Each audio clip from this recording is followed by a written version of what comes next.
Trust no one in your group chat.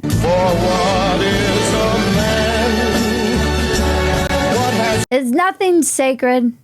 You can't even joke about gassing the Jews and killing your political opponent's kids anymore without some loser leaking it to the world. Now, where's he going?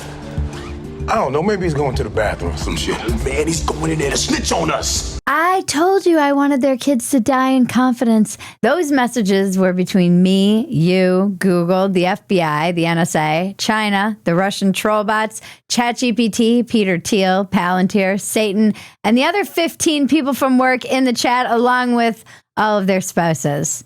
Although I'm pretty sure none of the young Republicans have spouses. Look, I don't know about you, but I don't want to live in America where you can't make off-color Holocaust jokes. I actually don't want to live in America where you can't do that, right? Yeah, I want to be able to make Holocaust jokes. Who doesn't? That's what I'm talking about. Virginia Attorney General candidate Jay Jones continues to face scrutiny for texts in which he said that Republicans should get bullets in the head. In other texts, Jones made clear his philosophy that, as he says, only when people feel pain personally do they move on policy. I mean, call me crazy, but I always thought that meant like more expensive gas, not murdering their children. Democrats, am I right? I love that he's just facing scrutiny too, and not, massive calls to step down. A race he lost in 2020, by the way. That's right. This is his second attempt, and he shows no sign of dropping out or even saying sorry. He's saying nothing. In fact, not even, no, I don't want to watch your children die in your arms. It's crazy to me that these texts came out on the heels of Charlie Kirk being shot, and everyone is just crickets. I mean, it's not that crazy. It's just really disheartening. I mean, it's not so much disheartening as it is Thursday in the discourse in America in 2025. Accurate. The party of Jay Jones is also silent on the matter. Again, not even saying so much as, we like Jay Jones, though we do disagree on the issue of murdering children. Well, born children. Though you can cut their genitals off. Obviously. Check out Jones's running mate, Abigail Spanberger, who looks more like Abigail Asperger in this video. Would it take him pulling the trigger? Is that what would do it? And then you would say he needs to get out of the race? Abigail, you have nothing to say? Abigail, what if he said it about your your 3 children? Is that when you would say he should get out of the race, Abigail? You're running to be governor. Like crazy.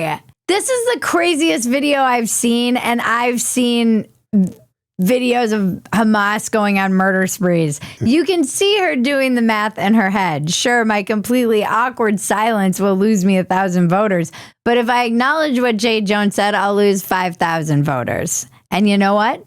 She's probably right, even though she looks like a retard in the debate. I'm retarded? She's proving a point that many of us already know. Society is not okay with you calling yourself or your colleagues out. They're far more okay with you simply pretending you didn't hear them ask about it. And to be clear, this isn't about right or wrong. Clearly, what's right is to be against child murder. Again, born child murder. But questions like right and wrong, that never even comes into their brain. This is strategy, tactics, and the quiet knowledge that a ton of their base read Jay Jones's text and thought, you know what? He didn't go far enough.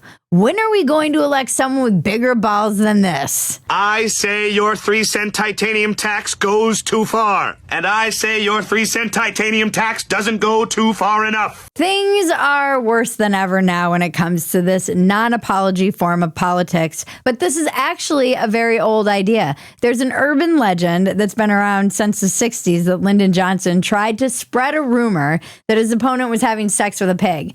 Johnson's aide said, "Christ, Lyndon, we can't just call the guy a pig f***er. It isn't true." And Johnson replied back, "But I want to make this son of a bitch deny it." And there it is.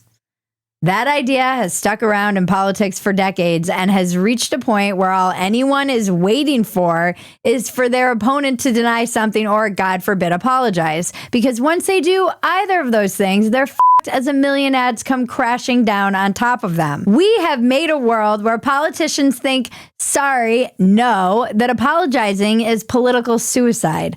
People face greater destruction by apologizing than by saying nothing.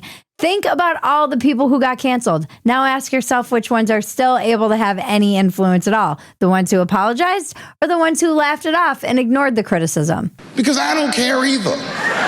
At the source of all of this strife is a fear of offering any humility or regret, which is a direct result of cancel culture.